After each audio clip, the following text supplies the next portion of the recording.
mungkin yang mengganjal di benak saya ini kalau di apa ya? eh Positif thinking aja mungkin. Kalau di Islam itu kan tidak mengenal yang namanya dosa warisan ya. Artinya lulu yang buat jahat ya lulu harus sendiri yang harus bertanggung jawab, harus menanggung resikonya. Kalau di Islam kan begitu. Kalau di Kristen kan Oh ya sama Pak, di Kristen juga sama gitu Pak. Enggak, di Kristen juga sama gitu. Kalau Adam yang berbuat, ya Adam yang berbuat. Jadi pemahaman dosa warisnya Anda salah. Itu bukan pemahaman dosa waris dalam iman Kristen. Jadi dosa waris itu kita mewarisi sifatnya atau naturnya Adam. Natur sifat yang sudah rusak, yang cenderung berdosa. Jadi bukan mewarisi perbuatan Adam. Adam nyolong mangga, kita nyolong mangga, gak kayak gitu. Adam membunuh, kita membunuh. Bukan, itu tanggung jawabnya Adam, Pak. Jadi dosa waris bukan mewarisi perbuatan, tapi mewarisi sifat. Jadi berarti kita nggak dapat dosa dong ya? Dosa apa yang dikerjakan Adam? Berarti kan itu. Ya, dosa. Makanya bayi yang baru lahir itu tidak punya dosa kejahatan moral. Terus orang-orang yang kondisinya cacat gitu ya, tidak normal seperti orang lain, misalnya orang gila, itu tidak diperhitungkan sebagai yang pelaku kejahatan moral. Tidak. Jadi, tapi mereka mewarisi sifat keberdosaan Adam dan naturnya. Contohnya apa? Tubuh manusia ini bisa sakit, bayi bisa mati. Itu dampak dari dosa. Itu sifat namanya Pak. Sifat atau natur dari kemanusiaannya. Iya. Tapi bayi belum masih fitrah, masih suci dari kejahatan moral, dosa perilaku. Aku suka di bagian ini. Apa namanya kan manusia mati karena dosa, istilah di Kristennya kan begitu. Jadi maksud lebih spesifiknya itu seperti apa? Mati karena dosa. Jadi kematian itu salah satu dampak dari dosa. Dampak dosa yang lain itu sakit penyakit. Dampak dosa yang lain itu kerusakan bumi ini. Itu Pak. Jadi yang menyebabkan manusia berdosa itu bukan dirinya tapi faktor luar. Tetapi memang manusia dengan sukarela, dengan kehendak bebasnya, dia memilih untuk melawan Allah waktu itu. Nah, sehingga melenceng dari sasaran. Ketika melenceng, maka sifat-sifat keilahian itu tidak ada. Yang ada sifat-sifat dari si pemilik dosa itu, pencipta dosa itu iblis. Nah, makanya iblis dari awal, iblis memang menghendaki manusia mati. Menghendaki Adam itu mati. Makanya iblis mendorong Adam dan Hawa untuk makan buah pengetahuan baik dan mencegah jahat. Karena di dalam buah itu ada kematian, kan Kejadian 2:17. Jadi sejak awal iblis menginginkan manusia mati. Nah, tapi kematian itu oleh Allah tidak diizinkan, digagalkan. Makanya waktu itu yang mati adalah korban pengganti, yaitu hewan yang tidak bersalah. Nah, tetapi manusia tetap kena dampaknya. Jadi iblis masih berkuasa atas hidup manusia, bisa membuat sakit, bisa membuat manusia itu berkejahatan moral, berperilaku jahat, dan pada akhirnya tubuh manusia ini yang sakit akan mengalami kematian. Itu Pak. Berarti kalau menurut penjelasan Abang di sini iblis punya peran yang sangat luar biasa lah untuk membinasakan manusia. Emang keinginannya bukan peran ya. Peran itu sepertinya kok suatu tugas gitu, tidak. Jadi ya berperan tapi bukan peran, dia pelaku pembunuhan itu. Maka dikatakan iblis itu ya pembunuh dan pendusta. Makanya digambarkan dengan ular. Ular itu kan lidahnya bercabang, menggambarkan dosa.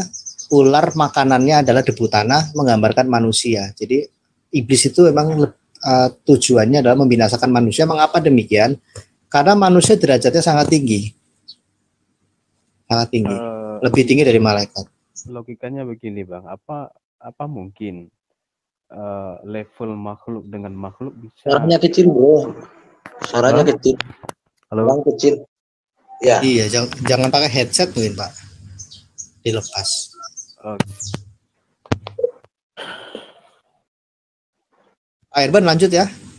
Sana Bang di sini bahwa kita mati karena dosa, yang menyebabkan kematian itu adalah dosa, bukan dari Tuhan kita, bukan dari Ya. Ya, betul. Jadi manusia itu diciptakan untuk hidup kekal sebenarnya, untuk hidup selama-lamanya di Taman Eden. Tetapi ada satu hukum yang dibuat Tuhan, jangan engkau memakan buah itu. Ketika engkau makannya, engkau pasti mati. Maka sejak saat itu, jadi manusia mati karena itu konsekuensi logis dari hukum yang sudah ditetapkan oleh Tuhan. Konsekuensi logis. Tapi kan kejadiannya yang memakan buah kalau di Islam itu buah kuldi itu kan Nabi Adam. Kita kan nggak ikut makan. Tetapi secara hukum, orang yang sudah tidak sempurna tidak mungkin lagi melahirkan manusia yang sempurna, karena sumber yang sempurna itu hanya Allah, hanya Sang Pencipta. Jadi semua manusia ini kan hasil biologis daripada Adam. Hanya satu manusia yang tidak hasil biologis Adam, yaitu manusia Kristus Yesus. Makanya manusia Kristus Yesus dapat menyelesaikan perkara manusia, perkara dosa. Karena bagi orang Kristen kan dosa itu bukan hanya perbuatan mencuri, membunuh, merampok, memperkosa, bukan. Tapi dosa itu berbicara manusia terpisah dari Allah, manusia mengalami maut, manusia ada di dalam kuasa iblis, dan manusia mengalami kerusakan hakikatnya. Sebab manusia ini kan hakikatnya kan diciptakan sempurna, tetapi karena dosa, kesempurnaan itu jadi tercemar, tidak kesempurnaan. Itulah hakikat dosa, dan itulah yang mau diselesaikan oleh Yesus. Berarti kalau demikian timbul lagi pertanyaan, terus yang mencabut nyawa Yesus itu siapa? Yesus mati karena dia menyerahkan nyawanya. Maka hanya Yesus yang mati bukan karena dosanya, tetapi justru karena dia menanggung dosa manusia. Itu bedanya. Tidak ada dikatakan Yesus dicabut nyawanya, yang betul itu Yesus menyerahkan nyawanya. Maka Yesus ngomong begini, aku berkuasa untuk memberikan hidupku dan berkuasa mengambilnya kembali. Maka Yesus ketika disalib itu dikatakan apa? Bapa, ke dalam tanganmu kuserahkan nyawaku. Begitu bro. Jadi hanya Yesus satu-satunya yang kematiannya bukan karena dosa, bukan karena dosanya ya, tapi karena dia sedang menanggung dosa seluruh umat manusia. Iya, artinya begini. Artinya kan 10. Yesus dan kita kan sama-sama manusia. Dia punya daging, kita punya daging, gitu kan? Dia punya indera perasa lainnya, kita juga punya. Artinya yang membuat manusia hidup ini kan karena kita diberi nyawa, kan begitu. Yang ingin saya tanyakan di sini sebenarnya siapa yang memisahkan antara nyawa dengan jasad Yesus sebenarnya siapa? Jadi gini bro, ketika Yesus mati, dia kan menyerahkan nyawanya kepada Bapa. Dan dia pun mati itu sebenarnya untuk berhadapan dengan kuasa maut, berhadapan langsung dia dengan maut itu. Karena Yesus harus mati supaya dia berhadapan dengan maut, kematian itu. Dan kebangkitan Yesuslah yang membuktikan bahwa maut itu sudah dikalahkan. Maka kitab suci orang Kristen mengatakan, maut telah dikalahkan, sengat maut ialah dosa. Jadi maut dan sengat maut itu sudah diselesaikan oleh Yesus. Melalui apa? Melalui kebangkitan dan kemuliaannya. Dan kenaikannya ke surga. Itulah iman Kristen. Jadi, ya ketika Yesus mati itu, dia memang berhadapan dengan maut itu. Dalam pengakuan Kristen kan ada itu. Pada hari yang ketiga, turun pula Pada hari yang ketiga, mati, bangkit, dikuburkan, turun ke dalam kerajaan maut. Pada hari yang ketiga bangkit pula dari antara orang mati, naik ke surga, duduk sebelah kanan Allah Bapa. Itu ada dasar-dasar Alkitabnya semua itu bro.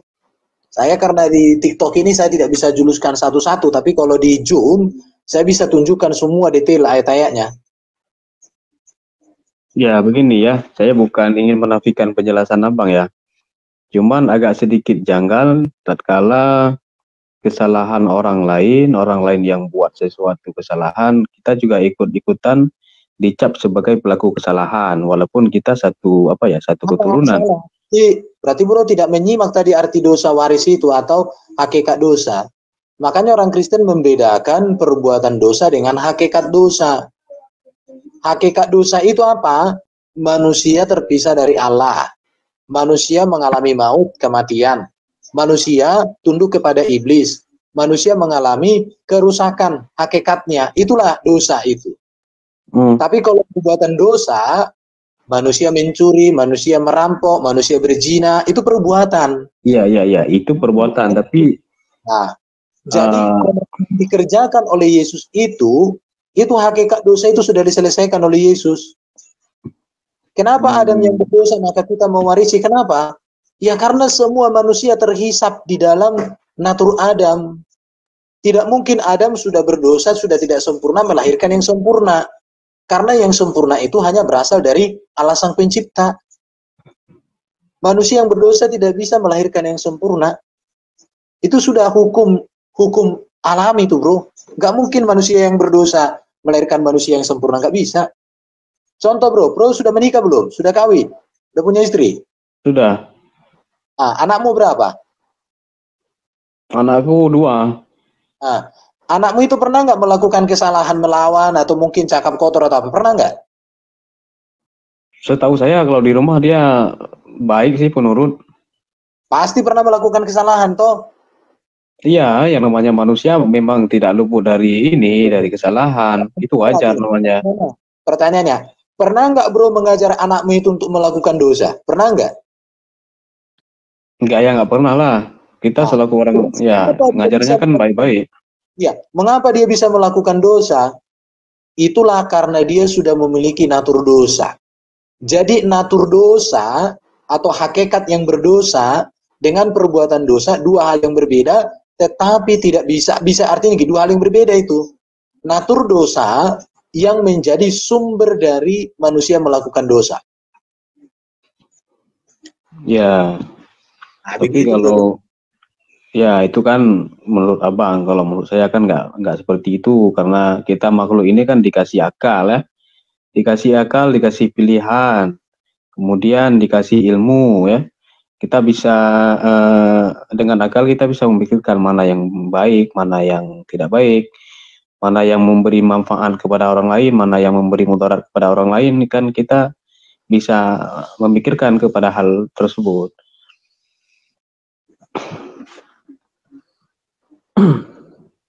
Ya masalahnya kan bro, akal budi manusia nggak ada lagi yang sempurna.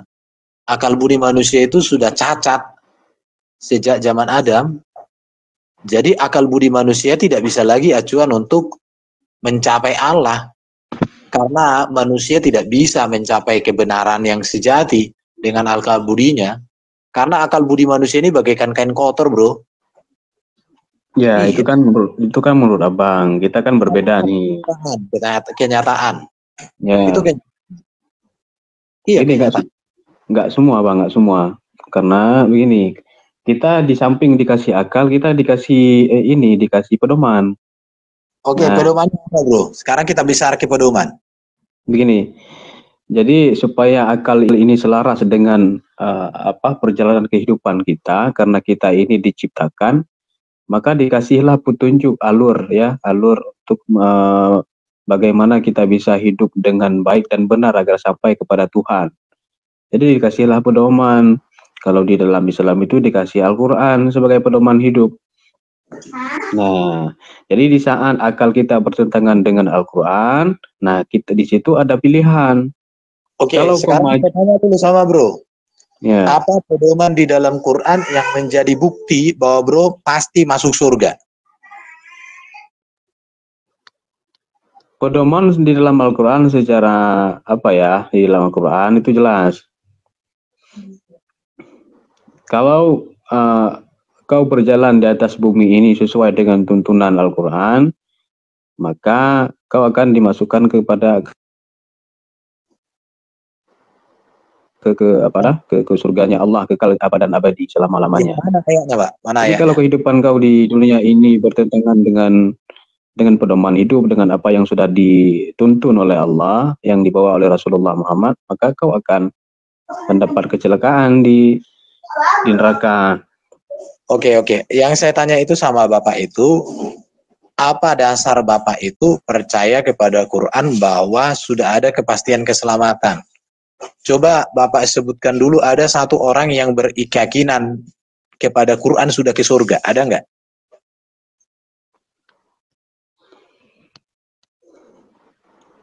Begini, berkenaan dengan surga dan neraka itu adalah buah dari apa yang kita tanam sebenarnya, Bang Herbert. Saya ngomong sama siapa ini? Iya, saya. Itu sebenarnya buah dari apa yang kita tanam di dunia, di dunia. Makanya kalau di Islam itu kehidupan kita di dunia ini adalah tempat bercocok tanam. Nah, jadi apa yang kita tanam hari ini di dunia, itu hasilnya akan kita petik nanti di akhirat. Nah, dikasihlah tuntunan, pedoman, bercocok tanam, berkehidupan yang dinamakan dengan Al-Quran, begitu.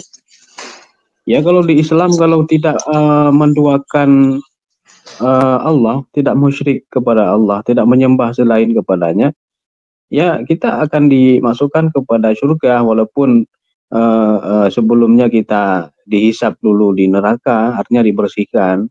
Oh, jadi Maryam 71 itu setuju bro ya, bahwa orang muslim itu mendatangi neraka dulu semua, baru nanti dari situ ke surga ya? Enggak gitu konsepnya. Loh, kan itu Maryam 71 bro, tidak ada seorang pun di antara kamu yang tidak mendatanginya, baru nanti dari situ. Jadi disinilah bedanya ajaran keselamatan dalam Islam dan Kristen. Kalau Islam mendatangi neraka dulu baru ke surga, dicuci dulu di neraka, atau di apa, diselesaikan dulu. Kalau orang Kristen, Yesus jamin, begitu kita mati, kita masuk Firdaus. Gini,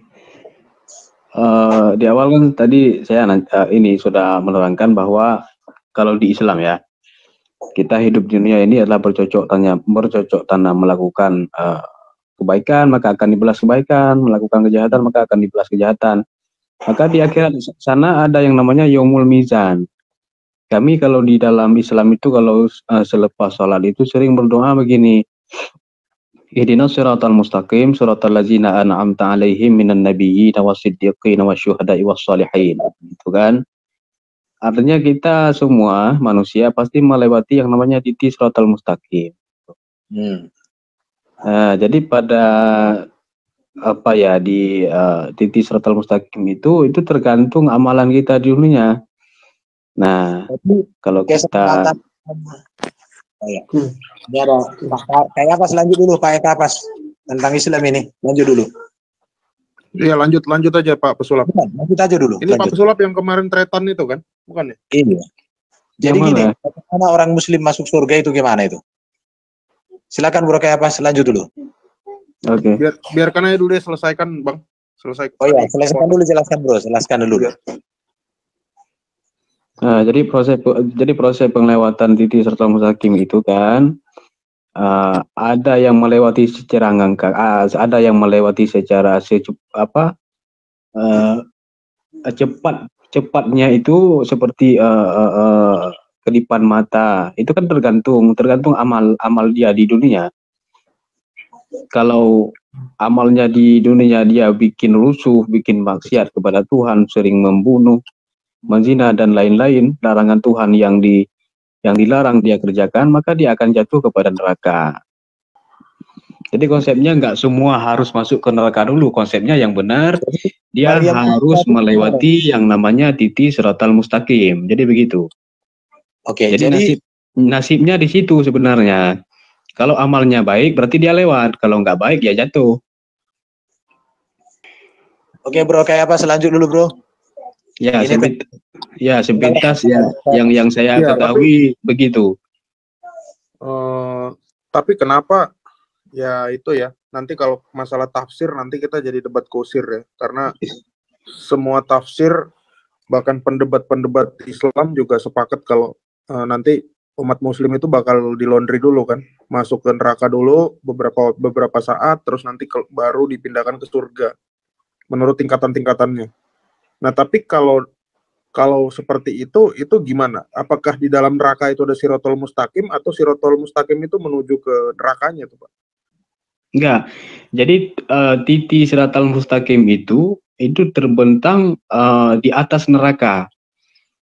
Bukan di neraka, di atas neraka. Jadi orang-orang yang melewati titik tersebut, kalau dia amalnya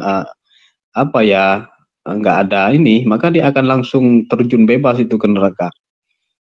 Nah, menurut Bapak ada nggak orang yang bisa lolos dari pengujian amal itu? Ada nggak? Ada. Seperti apa kira-kira? Simpelnya begini, manusia yang mengikuti Tuhannya, yang mengikuti Rasulnya. Iya, mengikutinya gimana, kan mesti ada operasionalnya gimana? Soalnya meninggalkan sholat fardu aja itu bisa fatal. Satu kali nggak ikut sholat maghrib itu 7.000 tahun di neraka. Apalagi sholat yang paling berat itu sholat subuh, bisa sampai puluhan ribu tahun tuh. Bahkan itu sampai seperti menggauli ibu sendiri, katanya gitu. Nah berarti kan mungkin nggak ada manusia yang tidak lalai selama hidupnya. Gini, makanya kan kalau kan gini, di Islam kan ada kitab suci ya, ada Al-Quran, makanya disebut pedoman hidup. Jadi untuk menjelaskan isi Al-Quran secara gamblang itu, di sampingnya disandingkan hadis dari baginda Nabi Shallallahu Alaihi Wasallam. Artinya simpel, kalau ingin selamat dunia dan akhirat, kan yang sering dibaca itu kan Rabbana atina fid dunya hasanah wa fil akhirati hasanah wa qina azabannar, itu kan. Artinya harus benar-benar mengikuti amantu billah wa bima qalallah, amantu bi rasul wa bima qala rasul. Aku percaya kepada Allah dengan perintahnya, meninggalkan larangannya. Aku percaya kepada Nabi dengan mengikuti perintah Nabi dan meninggalkan larangan Nabi. Itu udah otomatis insya Allah lewat. Iya, tapi kan nggak ada manusia yang bisa lolos dari itu, Pak. Nggak ada manusia yang bisa lolos dari. Ada nggak sih manusia yang nggak berdosa di dunia ini, gitu loh? Ya kan? Iya, nggak ada. Berarti kan semuanya bakal terjun bebas ke situ. Makanya surat Maryam 71 itu benar, tidak ada seorang pun yang tidak mendatangi neraka itu. Sesungguhnya itu adalah ketetapan bagimu, kan. Berarti semua, kalau kita menganalogikan ayat Quran itu benar, berarti semua manusia termasuk umat muslim ya juga kejebur juga di situ. Shirathul Mustaqim itu kan juga bukan konsep yang dibangun nama Islam, itu ajaran Zoroastrian juga seperti itu. Gitu. Jadi menurut saya nggak make sense sih. Gitu. Terus yang kedua, saat Bapak sholat, ini saya hanya bertanya aja sih. Saat Bapak sholat, Bapak kan melakukan doa yang namanya tahiyat, kan? Tahiyat. Nah itu bacaannya gimana tuh, Pak? Kan itu kan begini. Kalau tidak salah ya, koreksi kalau saya salah ya. Ya Allah, berikanlah atau limpahkanlah rezeki kepada baginda Muhammad dan keluarganya, sebagaimana Engkau telah memberikan rahmat kepada Nabi Ibrahim. Kan kira-kira seperti itu. Berarti Nabi Ibrahim itu kan sudah diberikan rahmat, ya kan? Namun dari kata-kata seperti itu, Nabi Muhammad dan keluarganya belum dapat rahmat, iya kan? Karena Bapak masih mendoakan itu 5 kali sehari, gitu. Artinya bisa bukan Nabi Muhammad yang jadi juru selamat, gitu. Ya, itu salah apa ya? Salah memahami konteks sebenarnya.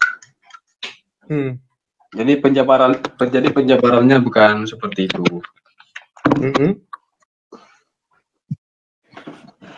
Sama halnya seperti kita memberi ucapan selamat kepada seseorang ataupun mendoakan seseorang.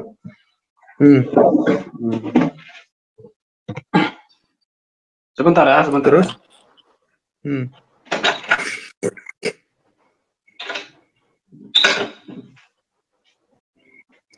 Begini, banyak kawan-kawan dari Kristen yang menganggap bahwa masuk surga atau neraka itu tergantung 100%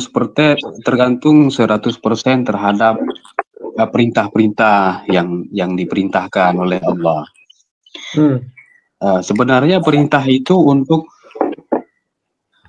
memanggil hambanya supaya hambanya itu dekat dengan Tuhan. Sebenarnya faktor yang membuat kita masuk kepada surga dan neraka itu sebenarnya itu faktor ridha atau tidaknya Tuhan kepada kita. Nah, Kalau gini, kenapa kita melakukan sholat? Gitu. Karena kita butuh kepada Tuhan. Tidak semenit pun, sedetik pun kehidupan yang kita jalani di dunia ini tidak memerlukan kepada Tuhan. Sebenarnya kalau kita hitung-hitung dengan amalan kita tidak cukup untuk membeli satu surga saja. Betul, betul. Karena harga surga itu terlalu mahal, tidak bisa kita bayar dengan ibadah-ibadah, nggak bisa, nggak ada apa-apanya pahala yang kita kerjakan dunia ini kalau dibandingkan dengan satu pintu surga. Nah, kenapa kita dimasukkan ke dalam surga? Karena kasih sayang dan rahmat Allah kepada kita. Rahmat ya berarti ya, bukan karena amalan kan? Iya, bukan karena amalan. Amalan itu ya media. Ada begini, kan datang rahmat Tuhan itu kan dari perintahnya. Sama juga, saya punya anak, saya nyuruh anak gini, nah kamu nanti habis zuhur jam 2 kamu bantu bapak sebentar ke sawah ya. Dia malah nggak ikut, dia asik main gitu. Kira-kira dia minta jajan, kira-kira gimana perlakuan bapaknya kepada anaknya yang tidak nurut kepada bapaknya itu? Ya tergantung bapaknya. Kalau bapaknya masih excuse, ya bisa jadi dikasih jajan. Kalau masih mikir yang tadi dia membangkang, bisa jadi nggak dikasih jajan. Ya, artinya kan terlepas tapi kita langsung to the point aja, Pak. To the point ya. Bapak kan konsepnya tadi sholat. Ya. Karena Bapak pasti sepakat kan, Allah itu maha besar, ya kan? Iyalah. Kami juga mengatakan bahwa Allah itu maha besar, Yesus itu maha besar. Nah, kalau begitu, saya tanya, nanti di surga Bapak akan Allah itu akan maha besar juga nggak, Pak? Kira-kira? Ya besar lah, kan dia Tuhan. Maha besar, oke. Bapak bilang di surga Allah tetap maha besar. Nah, di surga nanti Bapak beribadah nggak, Pak? Oh, sudah selesai. Nah, itu Bapak masih sholat nggak di surga? Sudah selesai. Kita di surga itu, kehidupan kita di surga itu begini. Artinya maha besar nggak masih? Jadi relevansi begini. Jadi ada endingnya nggak? Surga itu kekal nggak? Ya kekal lah. Surga itu ada kiamat lagi nggak di surga? Nggak ada. Nah, artinya lamaan mana usia di dunia atau usia di surga? Waktu di surga sama waktu di dunia mana lebih lama? Jelas surga kan? Iyalah.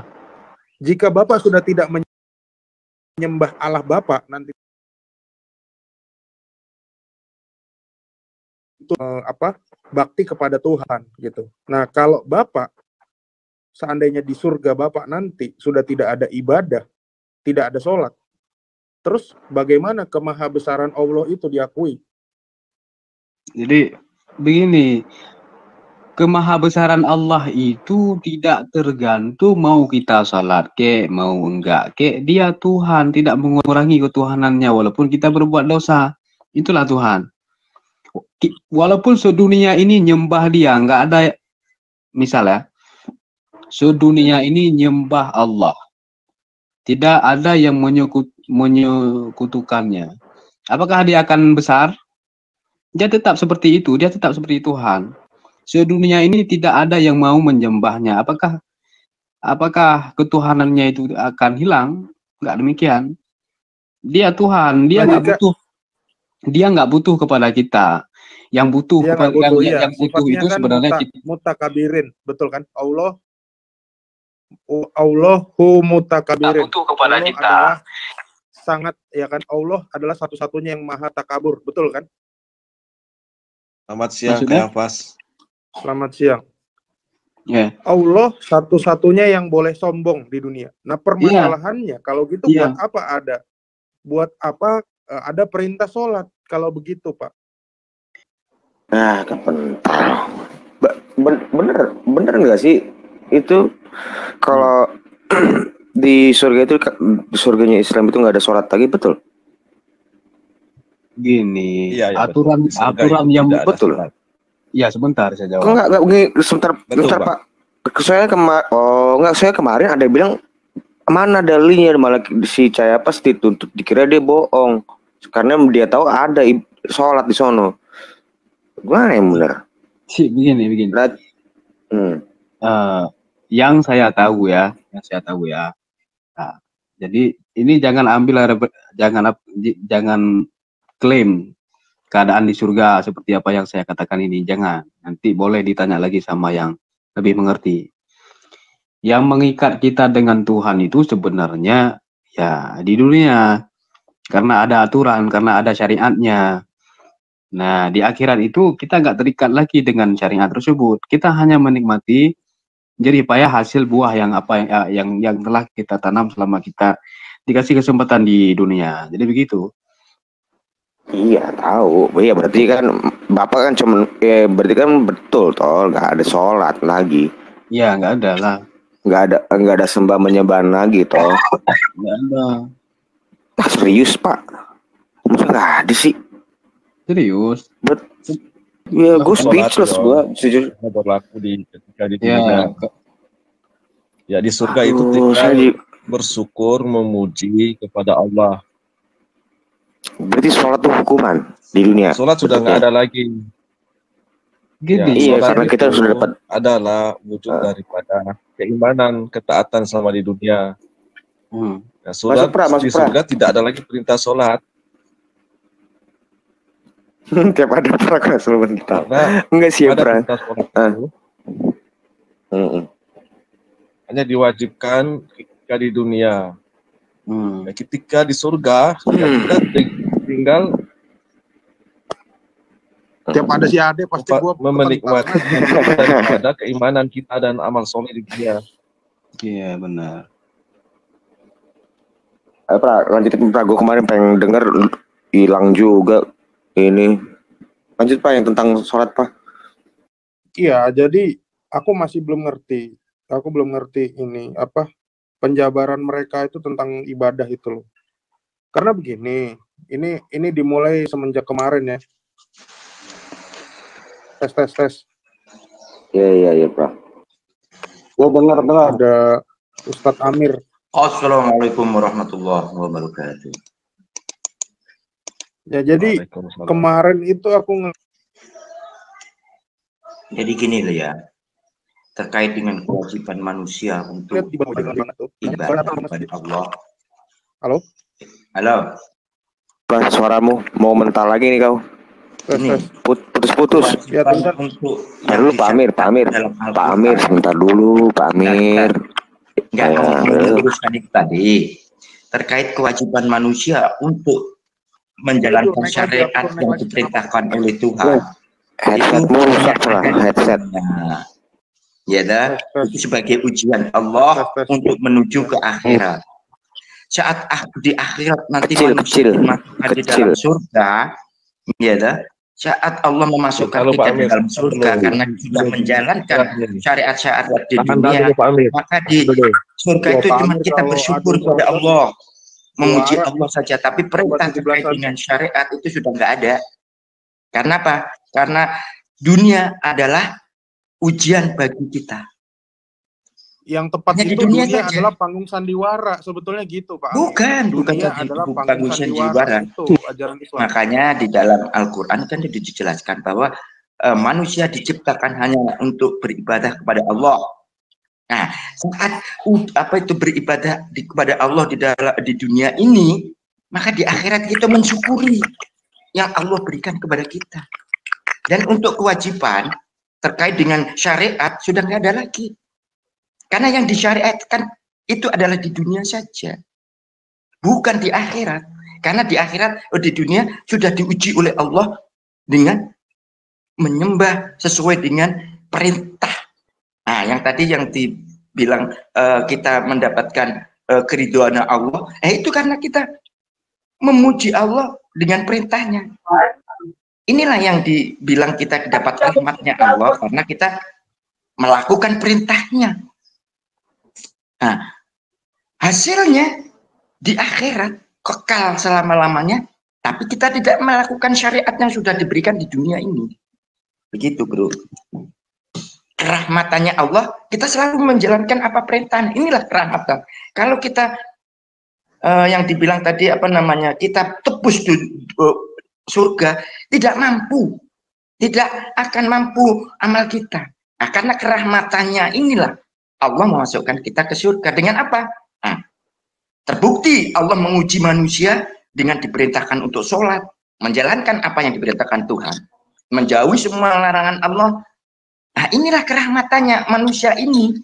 Sehingga dengan kerahmatannya Allah, kamu taat, kamu menjalankan perintahku, maka kerahmatanmu, kerahmatan itulah yang bisa kamu masuk. Yaitu apa kerahmatannya? Selalu menjalankan perintah dan menjauhi larangan. Ini, bro, silakan. Ya, jadi dasarnya itu begini. Kemarin saya jalan di lampu merah itu ada baliho, Pak Abdul. Ya. Ya. Ada baliho, tulisannya itu begini, apa? Barang siapa membangun masjid, maka Allah menyediakan rumah baginya di surga. Nah, ya, masjid betul. Itu tempat untuk ibadah kan, Pak Amir? Betul kan? Nah, itu ibadah bukan? Di surga ada ibadah kan? Ada ibadah nggak? Nggak ada kan? Nggak ada. Di surga hanya sebagai mensyukuri nikmatnya Allah. Artinya, sebentar, jangan dipotong.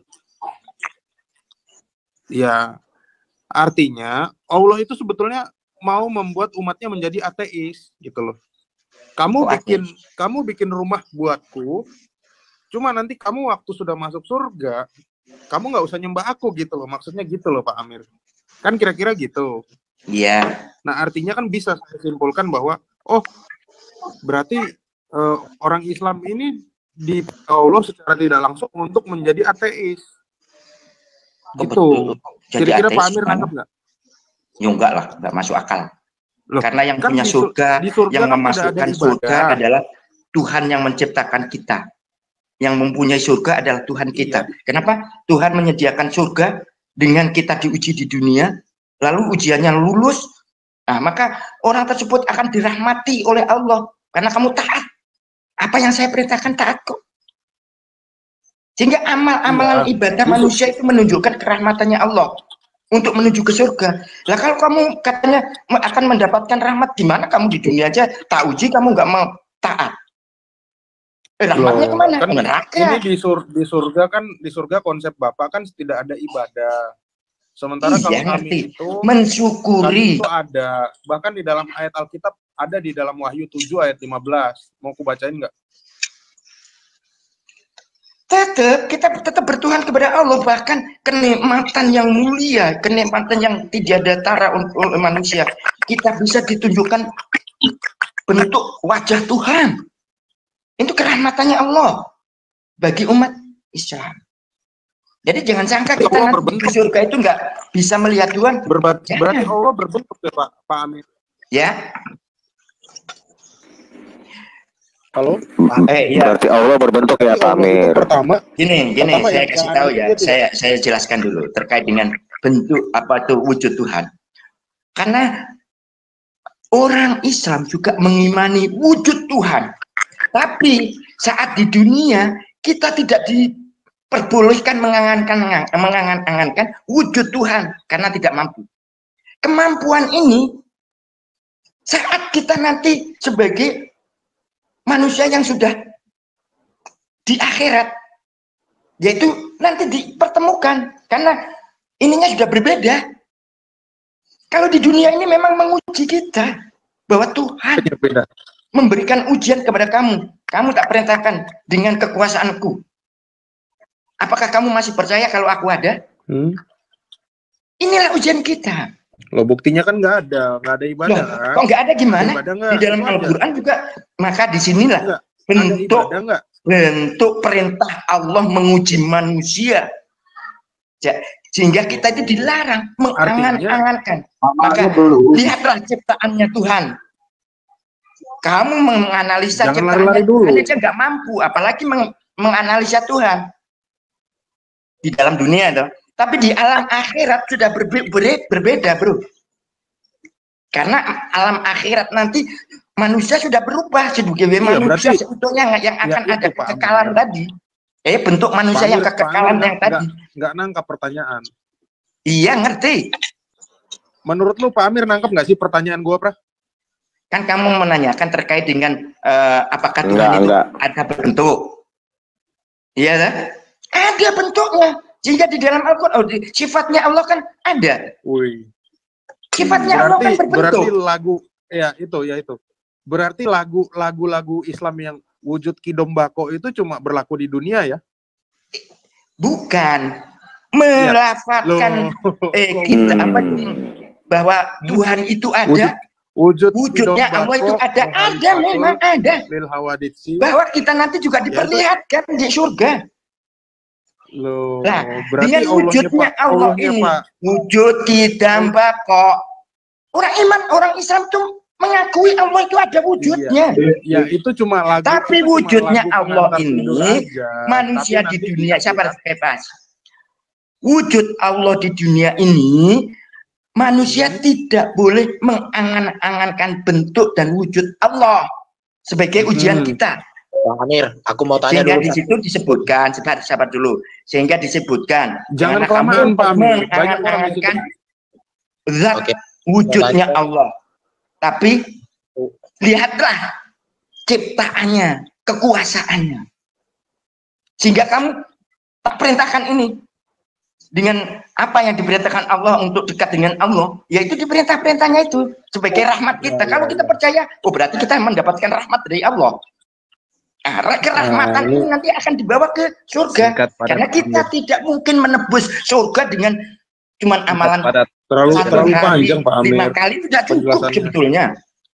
Tapi inilah kerahmatannya Allah dengan menguji seorang iman yang jelas-jelas Allah tidak dibayangkan bentuknya di dunia ini dan tidak boleh dibayangkan wajahnya kayak apa. Pak Amir, tapi orang iman, orang Islam yakin bahwa kita dekat dengan Allah. Ini loh. Oke, aku mau bicara. Dan sebentar aja, satu pertanyaan nanti habis itu bro kayak apa? Pertanyaan segini. Ya. Menurut Amir di dunia ini mana lebih mulia, sholat atau wik-wik? Gini ya. Kalau umat manusia, umat Islam menjalankan sesuatu dengan nama Bismillah, berarti mewujudkan apa yang saya kerjakan itu hanya karena Allah. Kita kerja karena Allah, ibadah. Berarti kita mendekatkan apa semua kita sandarkan kepada Allah. Karena kita di dunia ini karena Allah. Kita diuji. Kemana-mana jawabnya Pak Amir ini. Loh, iya. Pertanyaannya gini, bentar Pak Amir. Maksud aku kan gini. Tadi bro kayak apa bilang kalau tidak sholat begini sekian ribu tahun di neraka. Tapi kalau nggak wik-wik nggak ada hukumannya. Berarti sholat itu lebih tinggi. Bentar dulu dong. Berarti nilai sholat itu lebih tinggi dan itu paling kudus, paling mulia kan? Ya. Pertanyaan orang tidak gini. Kalau orang tidak wik-wik dengan istrinya di dunia nggak berpengaruh juga ke surga. Tapi kalau orang tidak sholat berpengaruh ke surga. Pertanyaan saya, mengapa yang paling mulia di dunia justru itu tidak ada di surga, sementara wik-wik justru makin disediakan banyak bidadari? Itu menjadi pertanyaan saya. Silakan. Oke, sudah. Udah ya. Kenapa sholat itu merupakan pondasi pokok bagi umat Islam? Karena itu perintah langsung Allah kepada Nabi Muhammad terkait 5 waktu. Maka di situ barang siapa yang innani anallahu la ilaha illa ana fa'buduni wa aqimus shalah. Di situ menunjukkan bahwa sholat itu pondasi pokok untuk mengingat kepada Allah dengan perintahnya 5 waktu. Itu merupakan pondasi pokok sebagai umat Islam. Umat Islam mengaku Islam tapi nggak sholat, bukan Islam. Karena pondasi pokoknya itu kok. Islam KTP itu berarti. Kalau kamu mengakui bahwa Allah hanya Tuhan, maka Allah memerintahkan kepada kamu terkait sholat 5 waktu yang dalam Al-Quran yang telah dipraktekkan oleh Kanjeng Nabi Muhammad SAW dan dilakukan oleh umatnya. Inilah pondasi pokok bahwa sholatlah sebagai tiang agama. Ngerti? Sholat adalah tiang agama. Maka kalau kau nggak mendirikan sholat, maka robohlah agamamu. Karena ini yang akan dinilai paling pokok di sisi Allah nanti. Berarti ini menunjukkan bahwa Allah wajib disembah. Wajib diakui sebagai Tuhan yang wajib disembah, bersujud, bersyukur. Kira-kira sudah menjawab nggak ya pernyataannya Pak Amir terhadap pertanyaan? Kalau namanya amalan yang lain, seperti kalau suami istri, ya suami istri melakukan hubungan suami istri, itu memang mendapatkan pahala. Kita membersihkan kotoran di jalan, itu juga pahala. Bukan yang aku tanya. Untuk umat Islam selalu yang dijalankan itu. Kenapa kamu mau hubungkan wik-wik untuk jaga? Gak ada hubungannya. Gak ada hubungannya. Kamu pertanyaanmu ini. Yang karena aku tanya pertanyaanmu itu memancing untuk yang dibicarakan bidadari. Tapi nggak melihat kerahmatannya Allah. Kita sebagai hamba yang diciptakan oleh Allah, wajib kita mengakuinya dan wajib kita menyembahnya. Dengan perintahnya itu apa ya? Sholat 5 waktu yang wajib sebagai tiang agama tadi itu. Makanya pondasi pokok. Gini. Yang khususnya orang yang beriman ya, yang beriman. Pertanyaan saya. Kedua, orang yang berakal. Bentar dulu, Pak Amir. Kalau yang aku tanya itu tadi sama Pak Bro begini. Di dunia ini, kegiatan yang paling mulia itu adalah sholat ibadah. Bahkan kalau meninggalkan sholat, bisa ribuan tahun di neraka. Sedangkan kalau week, kalau ditinggalkan pun week, nggak ada hukumannya. Paling nggak puas saja gitu kan.